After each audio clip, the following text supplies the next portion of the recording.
ఎక్కువే ఉందండి, ఎస్టీలోనే ఎక్కువ ఉంది. ఓకే. ఎస్సీలో తక్కువ ఉంది. ఎస్సీ అటు ఉంది, ఈ మీద కాదు.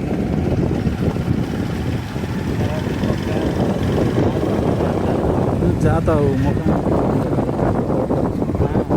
కూర్చొని పెట్టుకుంటారు. నేను గుమ్మలక్ష్మీపురం అటువైపు కూడా చూశాను.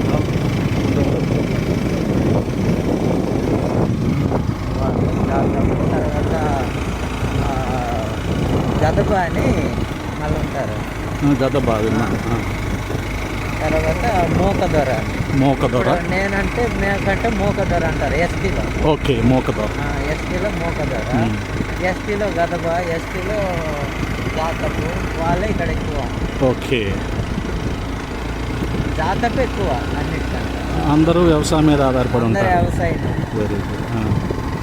మరి ఏ బిజినెస్ పరంగా ఏం లేదు. అటు నుండి వచ్చే వ్యాపారస్తులు వస్తారు, సిటీ నుండి, సాలూరు నుండే వస్తారు. ఏమైనా పంట కొనుగోలు చేయడం.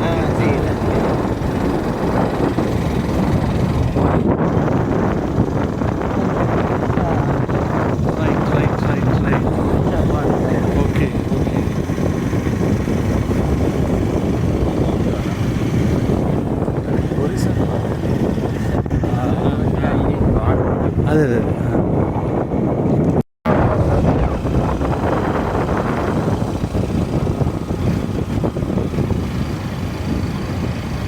అడవిలో ఉన్న గ్రామాలు ఉన్నాయి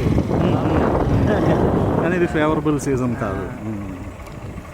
ఇంకా సమ్మర్లో రీచ్ అవ్వాలండి. అలాంటప్పుడు అయితే వాతావరణం ఎందుకంటే ఇప్పుడు బాగుందని వెళ్తాము, మధ్యలో వాన పడుతుంది, రిటర్న్ వచ్చేటప్పుడు డౌట్ రాగలమా లేదా ఏంటని.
ఇటువైపు ఉంది.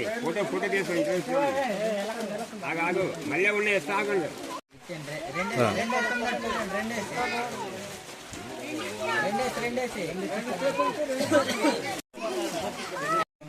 మీకు వందనాలయ్యా. ఈ సాయంకాల సమయంలో మరి ఈ ప్రాంతం పూచిక వలసలో ప్రభా మా ప్రియులను దర్శించడానికి కృపనిచ్చారు. వారి ప్రతి అవసరతలో మీరు తోడుగా ఉండండి. ఈ గ్రామాన్ని మీ కాపుదల్లో ఉంచండి. వారి వ్యవసాయంలో, వ్యాపారాల్లో, ఉద్యోగాల్లో తోడుగా ఉండండి, సహాయం చేయండి. అలాగే చిన్న బిడ్డలందరినీ మీ హస్తాలకు అప్పచెప్తూ ఉన్నాం. వారి ప్రయాసలో తోడుగా ఉండండి, ప్రతి అవసరతను తీర్చండి. చదువులో సహాయం చేయండి అయ్యా. జ్ఞానాన్ని, జ్ఞాపకశక్తిని నడిపించండి. బిడ్డలందరికీ మంచి భవిష్యత్తును ఇవ్వండి. ఈ బిడ్డలందరినీ ప్రయోజకులుగా చేయండి. జీవితం ప్రయాసపడుతున్న తల్లిదండ్రుల కష్టాన్ని మీరు వృధా చేయొద్దు.